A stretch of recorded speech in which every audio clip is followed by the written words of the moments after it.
জন্ম, মৃত্যু, বিবাহ এই ৩টে হলো ভগবানের দান। কখন কিভাবে কার জীবনে কি ঘটে যায় বলা মুশকিল। তো যাই হোক, বাড়িতে হলো কাল অসুস। কাল অসুস দেখে কিন্তু বাড়িতে কোনো পুজো পার্বণ হবে না। তবুও কিন্তু রীতি নিয়ম অনুযায়ী বাড়ি ঘরগুলোকে একটু পরিষ্কার পরিচ্ছন্ন রাখার জন্যই এই পিসিটাকে ডাকা হয়েছে উঠোন মোছার জন্য। তবে ওই পিসিটা বাড়ি, বাড়ি আরকি সবার কাজ করে দেয়। তো যাই হোক, এদিকে দেখো আমি আরকি বিছানাটাও তুলে নিলাম প্রতিদিনকার মতো আজকেও। এদিকে দেখো বেলাটা অনেকটাই পেরিয়ে গেছে। সূর্যের আলো কিন্তু আমাদের জানলা দিয়ে ঘরে পৌঁছে গেছে।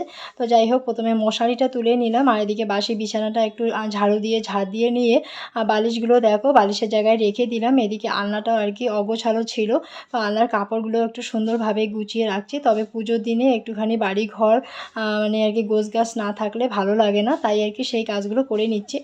তবে বাড়িতে পুজো করতে পারবো না দেখে কিন্তু মনমরা হয়ে বসে থাকলে চলবে না। তো বাজি ফাটানো বা আনন্দ করার ক্ষেত্রে কিন্তু কোনো রকম বাধা নেই। তাই দেখো হাজব্যান্ড মেয়েকে আনন্দ দেওয়ার জন্য অনেক কিছু জিনিস কিনে এনেছে, সেগুলো রোদ্রে দিয়েছে। এদিকে আজকে রান্না করলাম হলো মাছ কচুমুখি দিয়ে। তো এদিকে ফানুস এনেছে, দেখো ফানুসটা আকাশে উড়িয়ে দেওয়া হলো। তারপর দেখো এই যে প্রদীপগুলো আমি এক এক করে জ্বালিয়ে নিলাম। এখানে আমি সন্ধ্যার মুহূর্তে আর কি একটুখানি আলপনা দিয়েছি আর কি মেয়েকে আনন্দ দেওয়ার জন্য, জাস্ট শুধু। তাই আলপনার মধ্যে প্রদীপগুলো এক এক করে সুন্দরভাবে সাজিয়ে নিচ্ছি।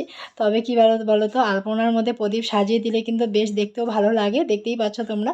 তো এদিকে বাবা মেয়ে মিলে দেখো সমস্ত কিছু আর কি বাজি ঠাজি সমস্ত কিছু কিন্তু আর কি ফুটিয়ে নিচ্ছে। ভীষণই সুন্দর একটা মুহূর্ত আজকে আর কি কাটালাম দীপাবলিতে। কখনো আশা করিনি, ভেবেছিলাম কাল ওসে হয়তো আনন্দ ফুর্তি করতে পারবো না।